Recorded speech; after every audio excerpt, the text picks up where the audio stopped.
Atlantic Ocean, just off Key Biscayne. The boat's cruising back and forth and up on the beach. 5 of the NFL's finest remain in the weightlifting competition, and the bar is set at 290 pounds. First up at that weight, Billy Sims. Billy Sims with the great upward body strength, and his wife Brenda looking on appreciatively. And no, Billy Sims did not get under it, and he fails at 290 pounds. Out of the competition, Howard will have a word with Billy Sims. I tell you, you may not have succeeded at 290, but you got to be the most amazing guy I've ever seen. You've trained at weightlifting, haven't you? Well, a few times. I think if I had a little early advance on the superstar competition, I probably have done a little better. That is not my best lift, though. Obviously, but the way you do it, the perfect technique. Who taught you that? Oh, myself. That's probably why I didn't get through 90. All right, Billy Sims is out of it. Russ Francis remains. He's at the bar at 290 pounds. Still in the competition, Lawrence Taylor, Mark Gastineau, Bob Baumhower. But this is Russ Francis. And Russ got a little bit of leg under it, but he fails at 290 pounds, and Russ Francis is out of the competition. Explain why, for you, the event was a success. If it's a success at that, well, the sun was in my eyes. It's a success for me, Howard, because I don't lift weights. I really don't know much about this, and I've been getting some tips by Mark Gastineau. I hope Coach Wallace is proud of me. I'm not just playing around. I'm working hard, doing some conditioning. And now I'm hurt, Coach. You have to take care of me when I get back. Okay. And here's the man that's been trying to help Russ Francis, Mark Gastineau, again, the holder of the Superstars record. Very intense man. Good form. Gastineau locks it out. Here's Mark's sister Kelly looking on. Wife Lisa not here on this trip. She's home expecting the first of little Gastineau to arrive. 90 pounds from the New York Giants, Lawrence Taylor checks it out at 290 pounds. Boy, he has the strength. If you look at Linda Taylor, but he doesn't do that much weightlifting, at least this type of weightlifting. Look at that, Howard. Just sheer strength. 290 pounds. Surprised his wife. They're building a new home in Jersey right now. They'll both live in Chapel Hill, really. Our final lifter at 290 Up comes Bob Baumhower. Bob Baumhower. Baumhower at 290 pounds.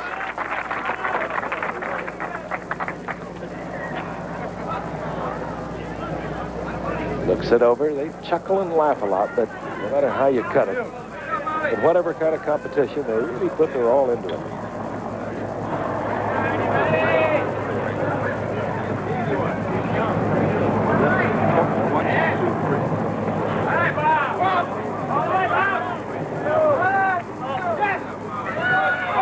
No, and Baumhower did not get the body under it. He's out of the competition at 290 pounds. Baumhower out of the weightlifting. Lost it. Sorry, but a tremendous effort, Bob. Thank you, Howard. Where'd you lose it? I lost it on my spring on the way up. Didn't get a good enough push coming up. Great try, yeah. Thank you. Thank you. All right, we move down to a pair of guys from the Big Apple. Lawrence Taylor of the Giants and Mark Gastineau of the Jets, and they add the weights.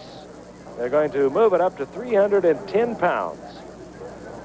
And Mark Gastineau, who can really psych the superstars out of this competition. Howard, we've seen him time and time again. This is well below his limit of 327.5 pounds. And he's in good shape. He's an astonishing fellow.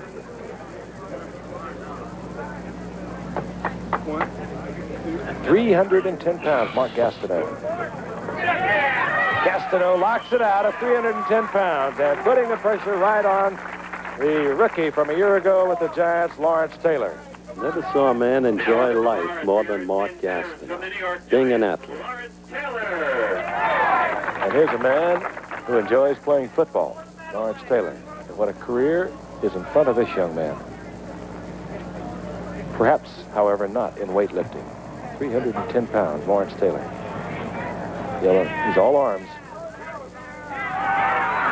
No, Lawrence Taylor does not make good at 310 pounds. He's out of the competition.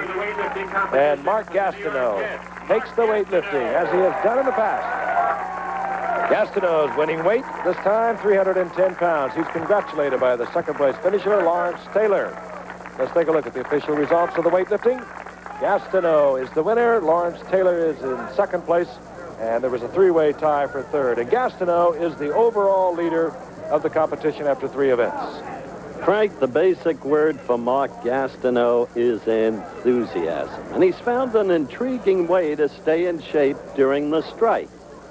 Boxing has attracted his attention. The Times Square Athletic Club every day in New York, under the watchful eyes of his trainer, Jimmy Glenn, working the bag and developing whole new moves to keep that body in shape. The feet, too. This is a kid with a natural athletic bent for any sport. He's aware that the likes of Lyle Alzado and Too Tall Jones have tried boxing, but he goes home to Huntington to be with his wife, Lisa, every day. I know that I'm not ever going to spar against anybody while I'm under contract, but going in and having Jimmy, my trainer, work with me and show me the different moves and hit the bag and hit the speed bag and jump rope and do sit-ups and just, you know, burn a lot of calories and not just sit around the house and get fat and out of shape. It does a lot for him because it makes him so tired he can't think. And when Mark doesn't think, he stays calm. You know, when Mark has a lot of things on his mind, he's like a tiger in a cage. He just paces and I think what it's done is just made him so exhausted. And, you know, I can't worry about the strike. He can't worry about things. But, you know, he'll come home, he'll eat and go to bed. Number 99, Jets, has become a dynamite figure on the gridiron. 20 sacks last year, second only to Joe Klecko. He's himself. You've got to do how you feel and what's right for you. And that is what I felt what was right for Mark Gastineau. I know that if I would have listened to somebody else, I would have never been happy. I would have always been second-guessing myself, and I would have been playing for somebody on the sidelines or somebody that was on, you know, on the team, out there playing with me. So you've got to be your own person, whatever it's in.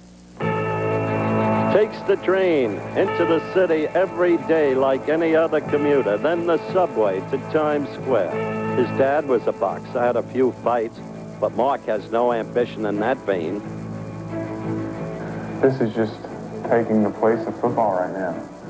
If I could play football tomorrow, I mean, I know I'd have just as much excitement. I miss it. God, I miss it so much I can't even tell you. You know, it's undescribable how much I miss the sport. Just to go through the feeling and get back to playing football, I think that would be one of the greatest things that would happen.